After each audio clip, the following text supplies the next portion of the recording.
Assalamualaikum warahmatullahi wabarakatuh. Nama saya Debbie Dwi Apriliani, mahasiswa terjemah semester 7A.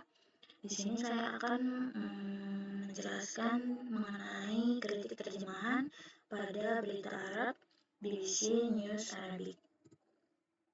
Berikut adalah teks Arabnya dan berikut adalah teks terjemahannya. Ini saya akan membahas 6 poin. Yang pertama, interferensi struktural. Yang kedua, ejaan PUEB dan tanda baca. Yang ketiga, transliterasi.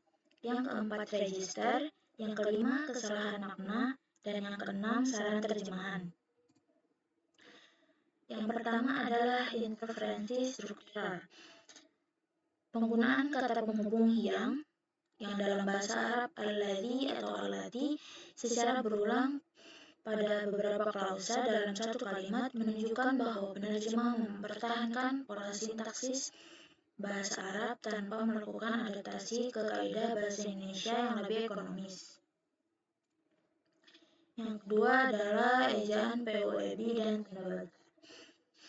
Penggunaan tanda koma dalam hasil terjemahan menunjukkan adanya penyimpangan dari aturan PUEB, terutama ketika koma digunakan untuk memisahkan antara subjek dan predikat.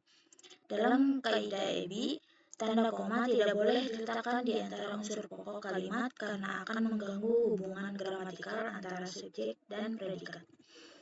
Selanjutnya adalah transliterasi. Dalam teks Arab asli, istilah manga yabaniyah muncul sebagai bagian dari deskripsi budaya populer Jepang.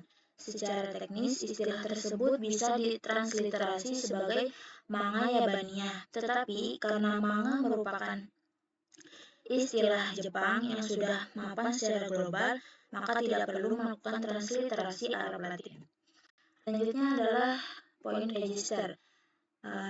Pada teks Arab tersebut, register yang digunakan adalah register jurnalistik karena ditulis dengan gaya berita yang informatif, naratif, dan ekspresif, bukan register akademik atau sastra. Selanjutnya adalah kesalahan makna. Kesalahan makna yang pertama, pada istilah firoro roisul bilad diterjemahkan menjadi pelarian presiden. Padahal makna yang tepat adalah presiden melarikan diri.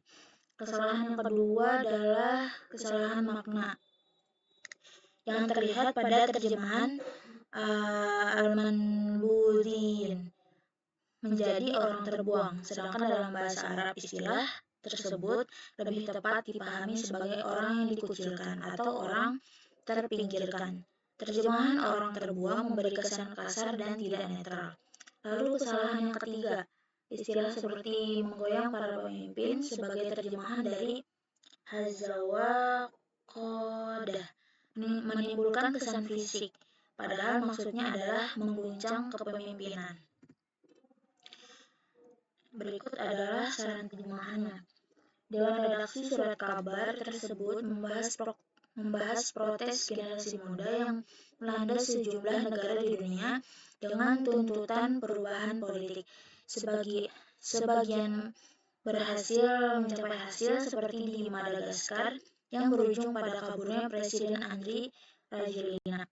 Mereka juga menyebut bendera yang dikibarkan pada demonstran bergambar tengkorak dan tulang bersilang dengan topi jerami di atasnya, dan mengatakan para demonstran dari generasi Z yang mengguncang para pemimpin dari Nepal dan Indonesia hingga Maroko dan Peru.